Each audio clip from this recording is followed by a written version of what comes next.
Dear fellow students, ladies and gentlemen, first, I want to say that I'm so touched by your hospitality and the way you have received me here in Trondheim. It has really been a great week, and this evening has been really amazing. Thank you so much for this. I am extremely humble when I stand in front of you today. This is a moment, and this is a prize that I believe that I am sharing with all my fellow Sahrawi students and with all my brothers and sisters in Western Sahara. Many of those Sahrawis have suffered and sacrificed much more than I have. Many Sahrawis have also worked harder than I have and for a longer time. So when I received this prize, I dedicate it to the Sahrawi students and young pupils.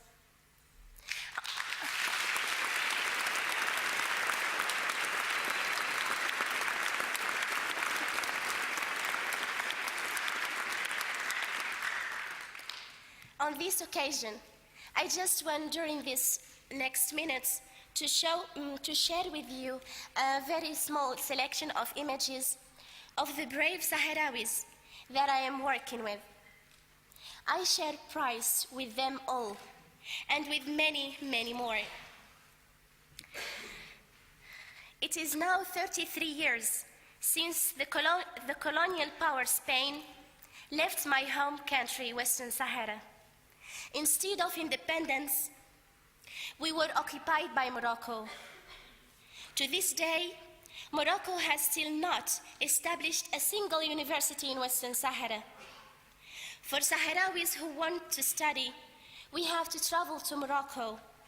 There, Sahrawi students suffer from various forms of discrimination. First of all, we suffer the everyday discrimination.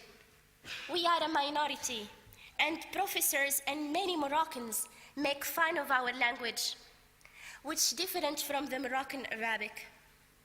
Sometimes, many Sahrawis try to avoid even speaking their own language in public when they travel to Morocco. And if campus is stormed by the police, one can sometimes avoid being arrested if pretending to be Moroccan. We hesitate to wear our traditional cloth, and it's sometimes hard to find people willing to rent an apartment to us Sahrawi students. But also on the academic level, we feel the discrimination. We are in effect excluded from several important studies.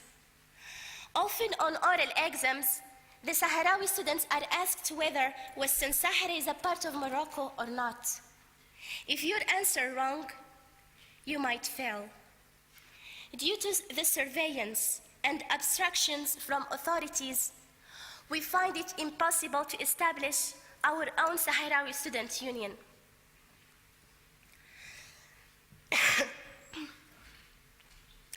This is how we demonstrate in the universities of Morocco as well as in Western Sahara. We make kind of seminars and demonstrations. We sing our Sahrawi national anthem, and we make slogans of liberation and self-determination. And also we make documentation for the Moroccan students, so that to inform them about what we are suffering in Western Sahara and what we live in Western Sahara, because they are misled by the government. They do not know anything about our real life. What we demand is actually quite simple. We demand our rights at the university, and we demand our right to self-determination for Sahrawi people. I want just to say very few sentences about what the Western Sahara conflict is all about. Western Sahara was occupied by Morocco in 1975. The invasion was condemned by the United Nations, and it was brutal. Moroccan air forces bombed Sahrawi settlements with napalm, and most people fled the country. To this day, a majority of people still live in refugee camps in Algeria. Some of the indigenous Sahrawis stayed behind and live today in the occupied territories, just like me and my family. Since 1960, when Western Sahara was part of Spain, the United Nations has demanded that a referendum must take place. More than 100 United Nations resolutions say that the Sahrawi people has right to self-determination, meaning that we, the Sahrawi, should be able to decide for ourselves whether we want independence or not. There is even a United Nations operation in Western Sahara to implement a referendum, but Morocco refuses to cooperate in arranging it. And sadly, particularly France and the United States are close allies of Morocco, and they work to protect Morocco both in United Nations and in the European Union. So while my people has the right, on its side, Morocco has the power.